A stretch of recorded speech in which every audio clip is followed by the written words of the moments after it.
Thank you, Sophie, and welcome back to Bristol. Now, the Green Party is hoping to make history in this general election by winning its first seat in Parliament.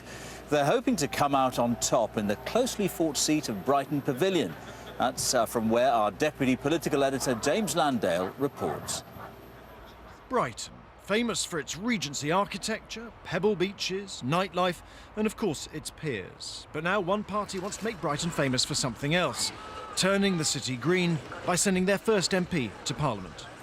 Now, for years, the Greens have been seen as a single-issue party, focused on climate change and recycling, which here in Brighton, they take very seriously.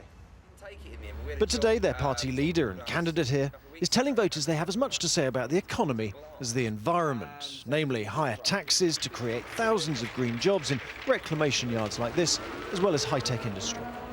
People expect you to campaign on green issues, and you're not.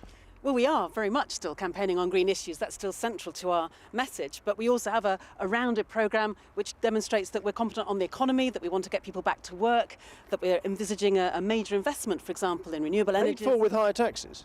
Paid for with higher taxes for people who can afford them or who are higher up the income scale already. That's good. Labour's fighting to hold the seat, and they know it's not in the bag. I think people realise that the choice is between a Labour or a Conservative government. So I'm finding that the Green vote is very shaky because people recognise that. And a lot of the Green vote came out as a protest vote. People are saying to me they're going to come back and vote Labour this time around. Brighton is natural green territory. There's a long-standing alternative bohemian culture in the centre of town, and the party's got a strong presence on the council. But there aren't enough voters here in the centre of town to hand the seat to the Greens. They also need to get a fair wind from voters up here in the north of the constituency, which, as you can see, is much more leafy and suburban.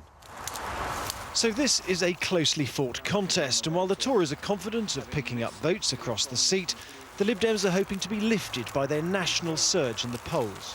My two main opponents are very specific in what they have to offer. It's all about the trade unions, it's all about massive taxes, and it's all about huge amounts of government spending. Now, of course, I'm coming at this from a more moderate perspective, and that's why I think that there's a huge opportunity for the Conservatives. One Green MP in Parliament's not going to make a difference. Liberal Democrats will be a voice in this next Parliament. They will make a difference, and we do have the environment at the heart of our manifestos. The Greens are still hoping the tide will turn in their favour here at the seaside, but right now no one's quite sure which way the votes will flow. James Landale, BBC News, Brighton. And a full list of the candidates standing in Brighton Pavilion is on the screen for you now.